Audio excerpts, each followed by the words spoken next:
الرحیم۔ تمام دیکھنے اور سننے والوں کو میری طرف سے السلام علیکم۔ ویڈیو کا آغاز اس بات سے کروں گا جی، وہ لوگ جو ملتان کے رہتے ہیں کینٹ کے اندر، وہ اس بات سے واقف ہوں گے کہ جیوں ہی کینٹ اسٹیشن ملتان سے باہر نکلو تو تانگا سٹینڈ کے اگلی طرف جو کینٹ کو سڑک جاتی ہے اس کے اوپر بڑے بڑے برگد کے درخت ہیں، جس کو پنجابی کے اندر بوڑ کا درخت بولتے ہیں۔ وہاں ایک پرانا گیٹ ہے جہاں پر کبھی پارس والوں کی فیکٹری ہوا کرتی تھی۔ وہاں ایک کلب ہے، اس کا نام ہے روٹری کلب۔ وہ مشنری کلب ہے۔ اب اس کی میں تشریح نہیں کر سکتا، فیس بک کے اوپر ٹویٹر کے اوپر میں نے یہ پروگرام کرنا ہے، بس آپ سمجھ رہے ہیں مشنری کلب ہے۔ تو وہاں پر کہ میرے والد صاحب کا قصہ ہے جی جو میں آپ کو سنا رہا ہوں، ان کا ایک آفیسر تھا، وہ ریلوے کے اندر تھے، ایک ڈی این تھا، ڈوینل سپرنٹینڈنٹ، جس طرح یہ ایس ڈی ہوتا ہے، اس کے بعد ایس سی ہوتا ہے، ایس سی کے لیول کا اوپر سمجھ لیں آپ، وہ آفیسر تھا۔ اس نے میرے والد صاحب کو ایک لفافہ دیا کہ جا کے روٹری کلب کے اندر دیا۔ میرے والد صاحب گئے، روٹری کلب خالی پڑا تھا، چند کرسیاں تھیں، ایک بلیک بورڈ تھا، ایک چاک پڑا ہوا تھا، ایک آدمی ٹیبل کے اوپر بیٹھا ہوا کچھ لکھ رہا تھا۔ میرے والد صاحب حیران ہوئے، انہوں نے کہا کہ یہ کیسا منظر ہے؟ اور اس کے بعد وہ لفافہ تھا وہ دے کر آ گئے، لیکن میرے والد صاحب کی جستجو ختم نہ ہوئی، انہوں نے اس کو کریدنا شروع کیا کہ یہ کہانی کیا ہے۔ جب کہانی کو تلاش کیا گیا تو کہانی کا تلاش یہ تھا کہ بہت سارے جو سرکاری افسران، بڑے بڑے بزنس مین اس روٹری کلب کے ممبر ہیں، اور روٹری کلب کو چلاتا ہے جو ملک، جس کے متعلق عمران خان صاحب کو کہا تھا کہ اسے قبول کر لو، اس کی حیثیت کو قبول کر لو۔ عمران خان صاحب نے کہا تھا میں نہیں کرتا، میں اللہ کو کیا جواب دوں گا؟ اور وہاں پر پاکستان کے لوگ، پاکستان کے بڑے بڑے بیوروکریٹ، افسران، بزنس مین اس کلب کے ممبر تھے۔ اب وہاں ہوتا کیا تھا؟ وہاں جو کچھ کیا جاتا تھا یا نہیں ہوتا تھا، وہ ایک میں اس کے متعلق کوئی حتمی رائے تو نہیں قائم کر سکتا، لیکن یہ چیز یہ تھی کہ ان کو ترقی کا راستہ وہاں سے ملتا تھا، وہ ان کے مقاصد کو پروٹیکٹ کرتے تھے۔ یہ بہت دیر پرانی بات ہے، اور جب سے پاکستان کا نظام الٹ پلٹ چلتا آ رہا ہے، یہ ایک جگہ پہ نہیں ہے، پاکستان کے اندر بہت ساری جگہ پر یہ قائم ہے۔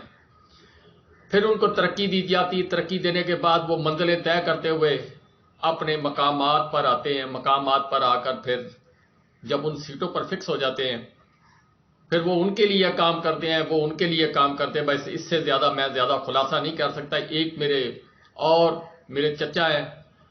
جو پی ایچ ڈی ہے ایگریکلچر کے اندر، وہ بیرون ملک پڑھنے گئے، ان سے کچھ لوگوں نے رابطہ کیا کہ آپ ہمارے مفادات کے لیے کام کریں، ہم آپ کے مفادات کے لیے کام کریں گے، آپ کو اچھی جاب دلائیں گے، آپ کو اچھا مقام دلائیں گے۔ انہوں نے کہا جی میں نہیں کام کرتا۔ انہوں نے 2-3 دفعہ ملاقات کی، ان کا آرٹیکل جو ہے وہ انٹرنیشنل لیول پر ان کے آرٹیکل چھپتے ہیں، وہ بیرون ملک بھی جاتے ہیں لیکچر دینے کے لیے۔ پھر اس کو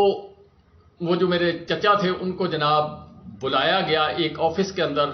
وہاں کمپیوٹر کھولا گیا، اور کمپیوٹر کھولنے کے بعد ان کو یہ بات بتائی گئی کہ یہ آپ پڑھ لیں، یہ پاکستان کے ہی لوگ ہیں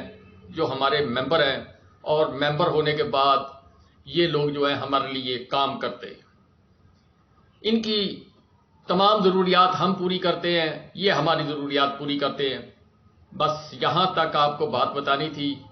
اس سے زیادہ نہ میں لب کھول سکتا ہوں نہ اور کوئی بات کر سکتا ہوں۔ چلتے جی اگلی خبر کے اوپر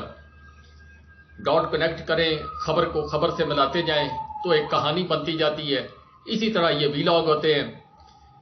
ایک خبر تھی جی شہباز شریف صاحب کے دور کے اندر آئی تھی کہ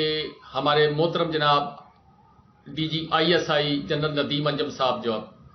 ان کو ایکسٹینشن دے دی گئی، لیکن اس کی باضابطہ طور پر تصدیق نہ ہوئی، باضابطہ طور پر کوئی خبر شائع نہ کی گئی، خبر اندر ہی اندر گھومتی رہی، نہ عسکری اداروں کی طرف سے کوئی اس کے متعلق ہاں نہ کی گئی، نہ حکومت پاکستان نے کی، لیکن اتنا تھا کہ 2 آفیسر، ایک آئی بی کے تھے ڈائریکٹر، ان کو شاید میرا خیال ذرائع کے مطابق اور دوسرا شاید میرا خیال ندیم انجم صاحب کے متعلق خبر تھی، شہباز شریف صاحب نے کچھ اور اپوائنٹمنٹ بھی کی تھی جانے سے پہلے۔ آج ذرائع کے مطابق جو خبر آئی ہے جی، اس کے مطابق جنرل ندیم انجم صاحب کی ایکسٹینشن جو ہے اس کو تسلیم کر لیا گیا، اور تسلیم کرنے کے بعد تا حکم ثانی وہ پاکستان کے ڈی جی آئی ایس آئی رہیں گے جی۔ اب وہ 3 سال رہیں گے، 6 سال رہیں گے، 10 سال رہیں گے، 15 سال رہیں گے، 25 سال رہیں گے، وہ رہیں گے جی جب تک ان کا دل کرے گا، جب تک ان کو رکھنے والے وہ رکھیں گے۔ جنرل فیاض حمید صاحب تھے، اس کے بعد یہ آئے تھے، پھر عمران خان صاحب کا ان کے ساتھ اپوائنٹمنٹ کے اوپر جھگڑا شروع ہوا تھا، اور اس کے بعد کہانی عمران خان صاحب کی الٹنا شروع ہو گئی تھی۔ پھر اس کے بعد پی ڈی ایم کے مزے ہونے شروع ہو گئے تھے۔ اب یہ نہیں جی ندیم انجم صاحب پروفیشنل آدمی ہیں، ان کے متعلق کہیں جی کہ ہاں یہ اللہ کی طرف سے غلطیاں عمران خان صاحب کی تھیں، عمران خان صاحب کو یہ کام نہیں کرنے چاہیے تھے۔ جب آپ نے ایک ایکسٹینشن دی تو دوسری جو اپوائنٹمنٹ تھی اس پر آپ کو ضد نہیں کرنی چاہیے تھی، آپ کو سر تسلیم خم جو آپ نے غلطی کی تھی وہ جس کے اوپر ووٹ مسلم لیگ نواز نے بھی دیا، دوسرے لوگوں نے بھی دیا، ایک جماعت اسلامی نے نہیں دیا تھا، ایک مولانا فضل الرحمان صاحب انہوں نے ابسٹین کیا تھا، اور باقی سب لوگوں نے پیچھے اسمام کے اللہ اکبر کہا تھا۔ ہر آدمی اپنے مفاد کے چکر میں، عمران خان صاحب کو فائدہ نہ ہوا اس ایکسٹینشن کا، اور پیپل پارٹی اور مسلم لیگ نواز جو ہے انہوں نے ایکسٹینشن سے فائدہ اٹھایا یا نہیں اٹھایا یہ اللہ بہتر جانتا ہے، یہ عوام فیصلہ کر سکتی ہے۔ عمران خان صاحب سوچتے ہوں گے، وہ اپنے جلسوں کے اندر بھی کہتے رہے ہیں کہ مجھ سے کوئی غلطی ہوئی ہے، میں بس اس سے یہ عدالتوں کا معاملہ اور عسکری اداروں کا معاملہ یعنی اسٹیبلشمنٹ کے معاملے پہ میں کبھی ویڈیو پہ بات نہیں کرتا، یہ ایک عذاب ہے اس کے اوپر بات کرنا، لیکن ایک خبر تھی آپ سے شیئر کر دی۔ وہ جانے جی، وہ ان کا کام جانے، وہ جس طرح پنجابی کی مثل ہے جٹ جانے تو بجو جانے، بس پاکستانی بجو جانے اور پاکستان کے ادارے جانے کہ پاکستان کو کیسے چلانا ہے۔ پاکستان کا وزیر اعظم بجو جانے جو 2-2.5 سال کے لیے آتا ہے، اور پاکستان کے ادارے جانے جی، پاکستان کی عدلیہ جانے اور پاکستان کا وزیر اعظم جانے،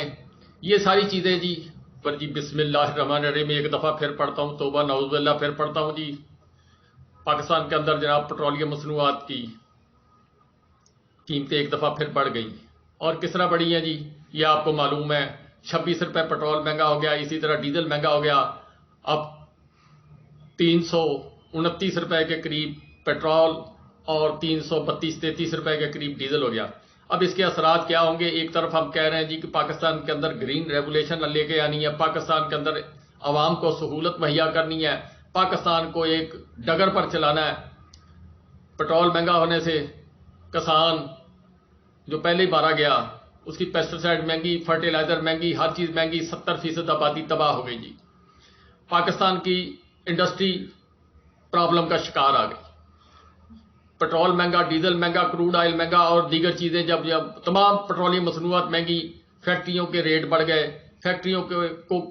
کیریج کا معاملہ وہ بڑھ گیا، سبزیاں لانے لے جانے میں تمام معاملات وہ پاکستان کے خراب ہو گئے، اور اسی طرح باقی جتنی کنزیومر گڈز ہیں وہ بھی تقریباً بڑھ جائیں گی۔ ہم پاکستان کو کس طرف لے کے جا رہے ہیں؟ کیا عوام یہ سارا کچھ جو ہے وہ برداشت کرتی جائے گی؟ وہ میں نے بہت دفعہ وہ ویڈیو ایک بادشاہ کی، اور کہ وہ بادشاہ تو وہ ٹیکس لگاتا تھا، عوام دے دیتی تھی، پھر اس نے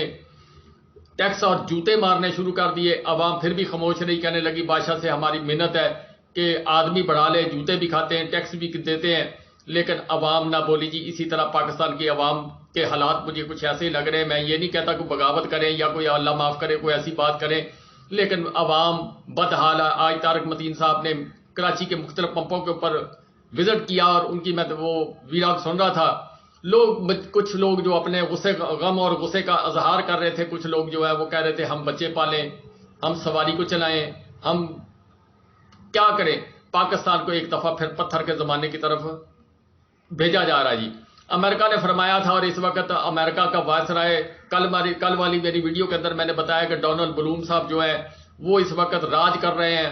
گوادر کی بندرگاہ تک 18 سال کے بعد امریکہ کو رسائی دی گئی۔ الیکشن کمیشن صاحب ان کے متحد اما جی جو ہائی کمشنر ہے برطانیہ کی، آسٹریلین ہائی کمشنر جو ہیں وہ مل رہے ہیں جی مریم نواز صاحبہ سے۔ پاکستان کے اندر جس کے پاس 70% اکثریت ہے اس کو جیل کے اندر ڈال دیا گیا۔ اور ایک کل خبر ندیم ملک صاحب کے پروگرام کے اندر آئی ہے، وہ پاکستان تحریک انصاف کے وہ ایم این اے یا ایم پی اے تھے، انہوں نے دیا۔ میں بس ذرا بات کو گول رکھتا ہوں، مجھے یہ چیز نہیں، مولوی صاحب جو ہیں وہ کراچی والے، انہوں نے خبر بریک کی ہے، اس نے ایک تہلکہ مچا دیا جی پورے پروگرام کے اندر کہ یہ جو سارا نظام ہوا کس طرح ہوا، انہوں نے ساری رودات جو ہے وہ بیان کر دی ہے۔ بہرحال کہ اب یہ سوچنے والی بات یہ ہے جی کہ مہنگائی کیوں ہو رہی ہے جی؟ یہ مہنگائی اس لیے کی جا رہی ہے کہ لیول پلینگ فیلڈ چاہیے جی۔ عمران خان صاحب کا دور تھا 12% مہنگائی تھی، پیٹرول 145 روپے تھا، ڈیزل 150 روپے تھا، باقی چیزیں لنگر خانے یہ وہ اساس پروگرام ہیلتھ کارڈ یہ سب چیزوں میں وہ فیسلٹی دے رہے تھے لوگ۔ اس وقت تو کہہ رہے تھے مہنگی مہنگی کیوں، میڈیا کے اوپر یہ 10 ارب روپے والی کہانی ہے نا جو اب سامنے آئی ہے، یہ بہت دیر سے اندر خانے چل رہی تھی، اور کچھ چیزیں جو سامنے نظر آتی ہیں، کچھ چیزیں جو آپ کو نظر نہیں آتی، جو بعد میں اس کا رزلٹ آتا ہے، یہ ساری چیزیں ہو رہی تھی۔ اور جس کی وجہ سے میڈیا جو ہے وہ اس وقت 1 روپیہ 25 پیسے 10 پیسے 25 پیسے کچھ بھی مہنگا ہوتا تھا تو شور کرتا تھا۔ اب 100 کے حساب سے مہنگا ہوا، رات 26 روپے پٹرول مہنگا ہوا تو وہ کچھ نہیں جی۔ جو حکمران اس وقت مہنگائی کا شور کرتے تھے، پھر انہوں نے جب مہنگائی خود کرنا شروع کر دی تو جناب انہوں نے شور کرنا شروع کر دیا کہ ہم سیاست ملک کے لیے قربان کر دی، ملک کو ایک ڈگر پر لانا چاہتے ہیں۔ پھر وہ محسن جگنو صاحبہ کا جو ان کا انکشاف ہے کہ جو آئی ایم ایف کی پہلی قسط آئی تھی وہ بانٹ پونٹ دی۔ اسی طرح بہت ساری چیزیں جو امداد آئی بیرون ملک سے، سیلاب فنڈ وہ بھی بانٹ پونٹ لیا، خود ہی بانٹ لیا۔ اور اس کے علاوہ جو یہ 10 ارب روپے والی کہانی ہے، پھر ایک ڈالر کی کہانی کھلے گی، یہ ساری چیزیں آپ کے سامنے آئیں گی جی انشاءاللہ۔ اب اس وقت جو حالات و واقعات جو یہ پاکستان کی عوام کے اوپر مسلط کی جا رہی مہنگائی، یہ اتنی مہنگائی ہوگی کہ عوام کو جو وہ پچھلی حکومت جو 16 ماہ میں مہنگائی کر کے گئی ہے، لوگوں کو وہ لگے گا کہ وہ جنت تھی، ہمارے لیے یہ دوزخ آ گیا، یہ جو اب سیٹ اپ چل رہا ہے جی۔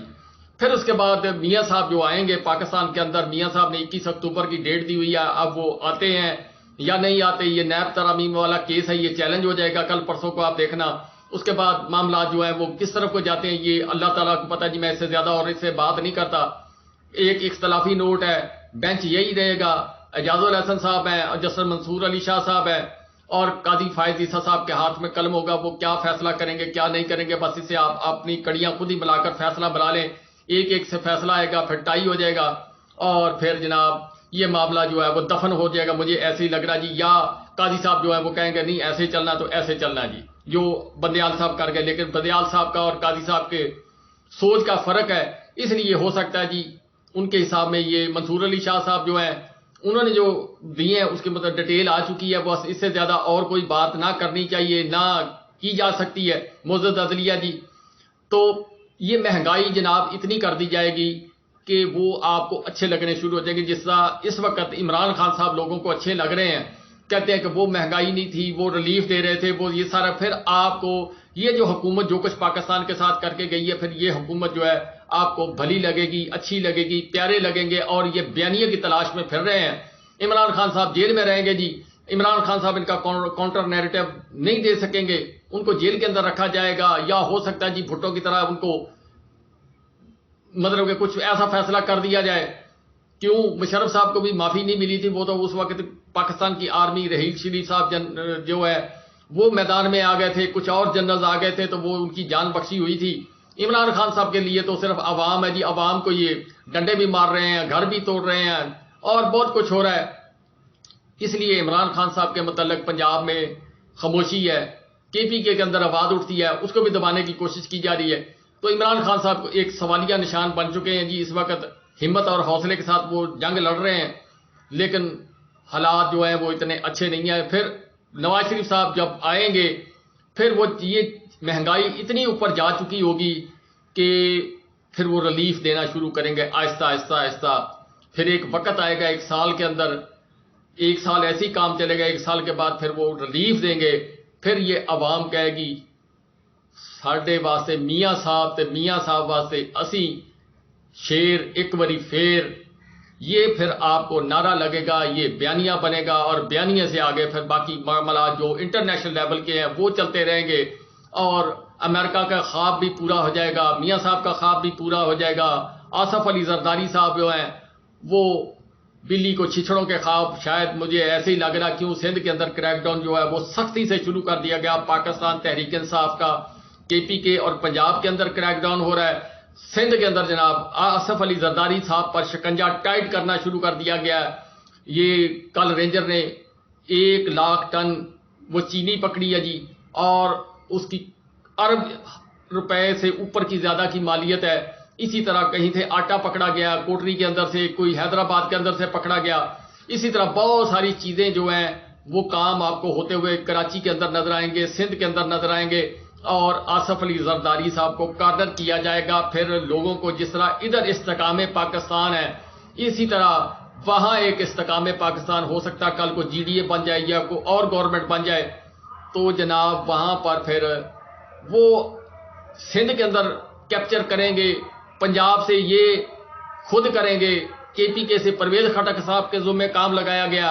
یہ سارا کرا کے پھر نواز شریف صاحب کو حکومت میں لایا جائے گا۔ جو مریم نواز صاحبہ ٹویٹ کر رہی ہیں، جو رانا ثناء اللہ صاحب اپنا بیان کر رہے ہیں کہ نواز شریف صاحب آتے ہی جناب وزیر اعظم بنیں گے، اور الیکشن جو ہی ہوگا جی جب نواز شریف صاحب آ جائیں گے تو ان سے سوال کیا گیا کیا وہ جیل جائیں گے، انہوں نے پھر اس کے اوپر کوئی جواب نہیں دیا۔ میاں صاحب سے کل صحافیوں نے لندن میں سوال کیا، کیا میاں صاحب یہ جو فیصلہ آیا عطا بندیال صاحب کا اس کا کیا بنے گا؟ انہوں نے خاموشی اختیار کی، ان کو پتہ ہے کہ کیا فیصلے کا انجام ہونا ہے، کس طریقے سے فیصلہ جو ہے وہ ٹھیک ہونا ہے یا غلط ہونا ہے۔ بس میں اس سے زیادہ اور کچھ نہیں کہتا تھا، باقی جو پھر خبریں جو ہے اگلی ویڈیو کے اندر آپ کو دوں گا جی۔